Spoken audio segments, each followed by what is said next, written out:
while I shot neighborhood animals.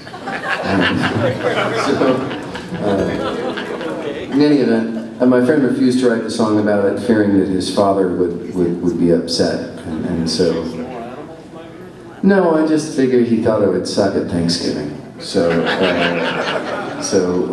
Anyway, I wrote it for him, and I wrote it at all places, of all places, at a Vipassana meditation retreat. It was one of those 10 days where you sit on your ass for 11 hours a day, and meditation retreats. And there was no input, no output, and I snuck away and wrote the lyric down. I had the whole song come into my head on like the 8th day. I snuck away and wrote the lyric down, and then went back to my elaborate sexual fantasies. So,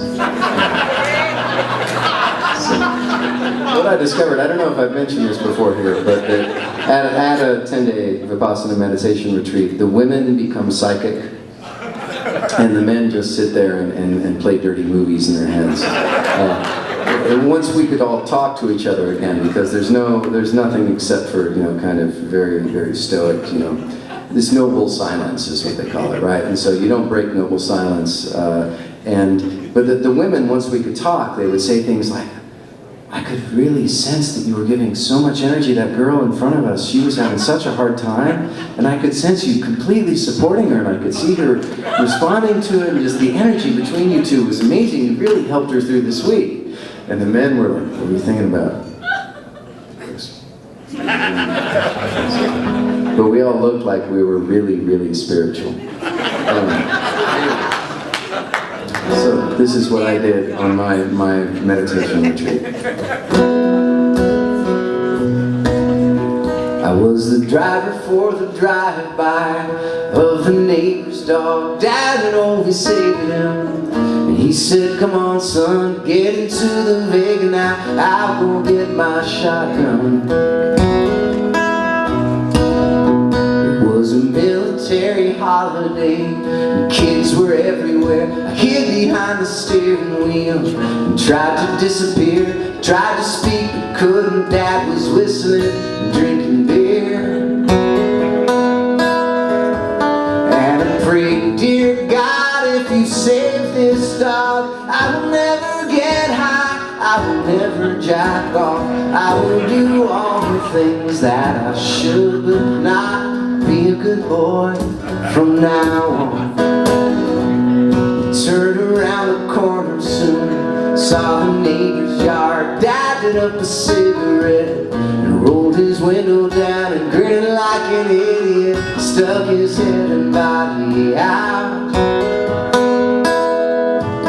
And I prayed, dear God, if you save this dog, I will never get high, I will never jack off, I will be all the things that I should, but not be a good boy from now on.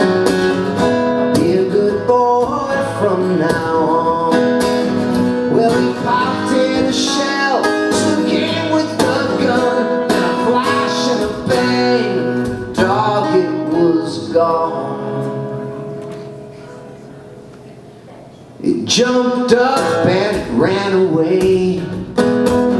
Dad had shot right through his chain.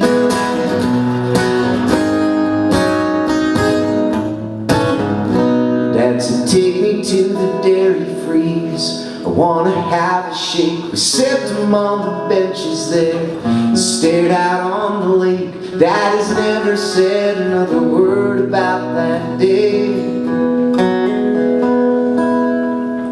And I hope you're not disappointed, God, 'cause I still get high, I still jack off. You knew I was lying, but you still saved that dog. You're such a good God. Yeah, you're such a good, good God. I said hallelujah, will I be a good boy from now on?